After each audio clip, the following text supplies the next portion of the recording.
Welcome. In this segment, we'll be discussing something totally different and fun, library trivia and frequently asked questions. Let's get started with our library trivia.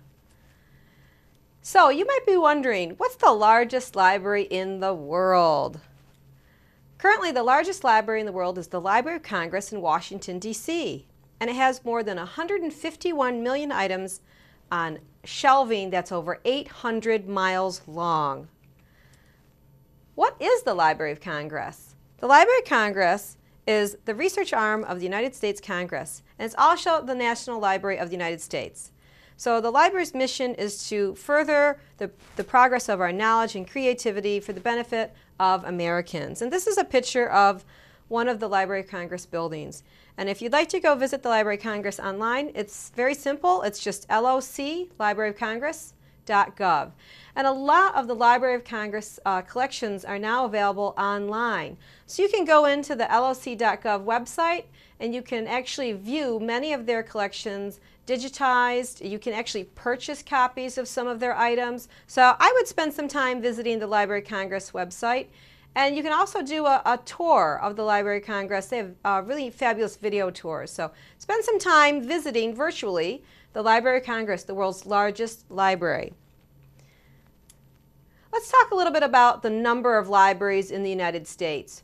Currently, there are over 122,000 libraries of all kinds in the United States today. So just to give you a breakdown, it's kind of small there, but for example, here at SUNY ESF, we're an academic library. Did you know that in the United States there are close to 4,000 academic libraries? So again, all total, there's over 122,000 libraries in the United States. Did you know that the first public library was formed in 1731 by Ben Franklin, and the library is still open today? The largest public library is currently the Boston Public Library, which has over 23 million items. And they have many libraries in their system. This is just a postcard of their original library from the early 1900s. Let's talk about the largest academic library. The largest academic library right now is Harvard University, and they have more than 70 libraries. Back in 1638, they had a bequest of 400 books from John Harvard, and that collection has grown to over 17 million volumes today. What call number system do academic libraries use? Many times when you're in a library, you might be wondering, well, how do they choose how to organize these books? And how come some libraries have letters in the beginning of call numbers and others have numbers in the beginning of their call numbers? We're going to take a minute to talk about what call number system academic libraries use. Right now, academic libraries use the Library of Congress classification system, which was done by the Library of Congress Library in Washington, D.C. So for every letter in the alphabet, it corresponds to a different subject. So for example, the A's are general works like dictionaries and encyclopedias.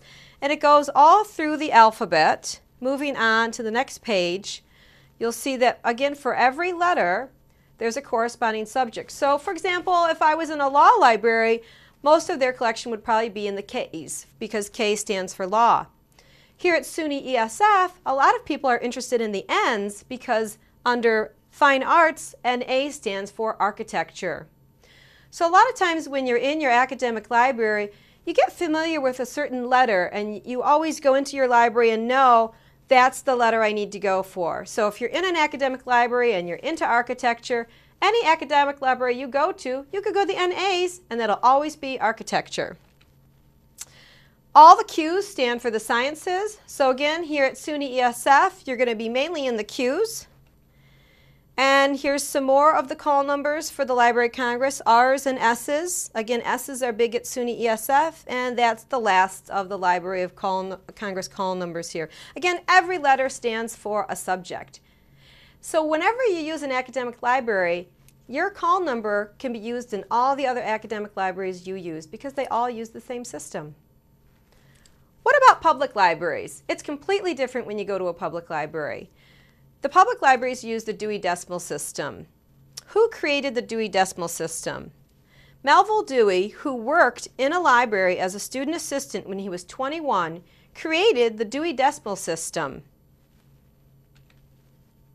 This is an overview of the Dewey Decimal System. So, like the Library of Congress, it has corresponding subjects, but this time they're using numbers instead of letters. So again, when you go to a public library, you'll get familiar with that number. So if I'm interested in the arts, I'm always going to go to the 700s in whatever public library I'm using. Now we're going to talk about some interesting trivia about libraries and reference questions. Did you know that reference librarians in the nation's public and academic libraries answer over 5 million questions every week? Standing in a single line, the line of people asking questions would go from Long Island, New York, all the way to Alaska. Academic librarians answer over 56 million reference questions every year, reaching almost 10 million more than attend college football games. And Americans go to school, public, and academic librarians nearly 3 times more often than they go to movies. We've talked about some fun, quick trivia items today, things that maybe you've come across and you've always wondered, what's the largest library? What was the first library? Why do we use these particular call numbers? So take some time and visit your library, whether it be your public library or your academic library. Here at SUNY ESF, our main library is Moon Library, and you can visit us anytime in person or online at www.esf/moonlib. That's all for now, and thanks for joining me to talk about library trivia. See you next time.